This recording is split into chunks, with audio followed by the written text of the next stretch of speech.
नमस्कार मित्रांनो, मी गणेश वानकर इग्नाइट अकॅडमीच्या प्लॅटफॉर्मवर तुम्हा सर्वांचे मी स्वागत करतो। तब्बल 31 वर्षानंतर या विभागात जे आहे तर ती जाहिरात येणार आहे आणि जवळपास 246 पदं जी आहेत तर ती इथं भरली जाणार आहेत।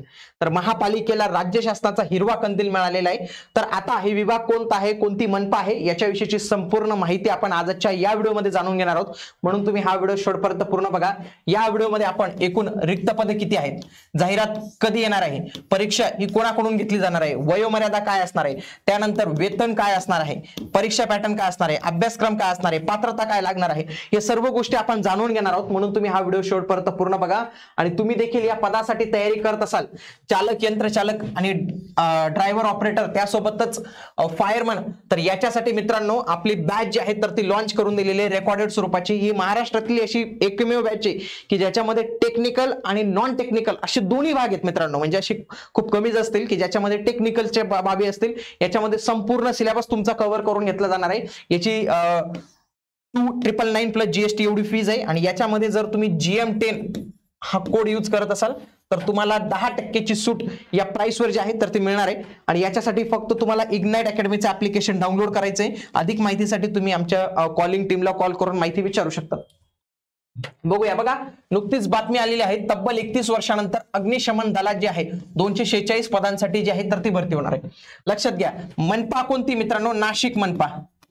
नाशिक मनपा, मनपा आहे नाशिक मनपा आणि विभाग कोणता आहे तुमचा, अग्निशमन विभाग आहे, अग्निशमन विभाग आहे।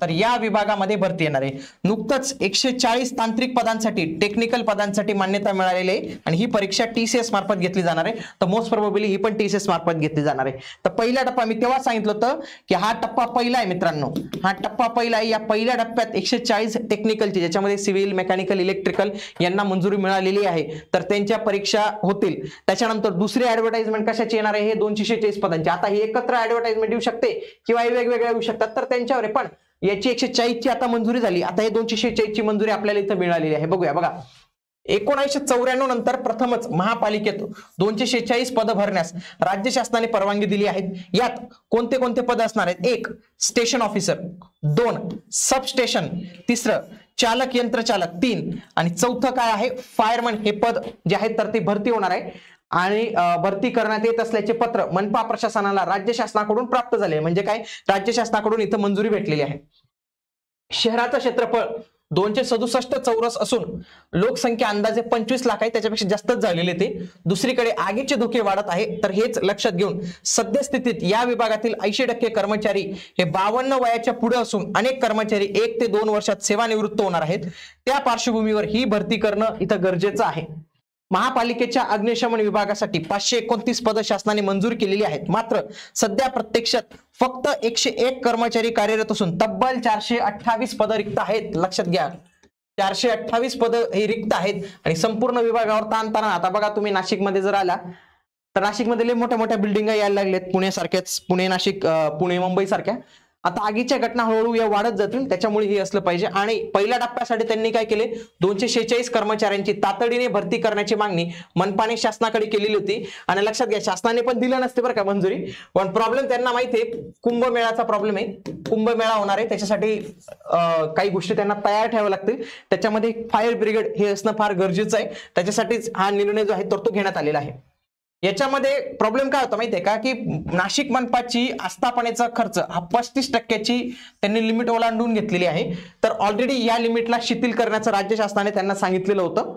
बघा, स्मिता झगडे ज्या अतिरिक्त आयुक्त आहेत मनपाच्या, त्यांनी काय सांगितलेले बघा, अग्निशमन विभागात मनुष्यबळ कमी होते, शासनाकडे याबाबत सातत्याने पाठपुरावा केला। शिवाय विभागीय आयुक्त प्रवीण गेडाम यांनीही शासनाकडे याबाबत पत्रव्यवहार केला होता। आता पदे मंजूर झाली आहेत, ती तातडीने भरण्यात येतील। कर्मचारी भरतीमुळे विभागात पुरेसे मनुष्यबळ जे आहेत तर ते उपलब्ध होणार आहे।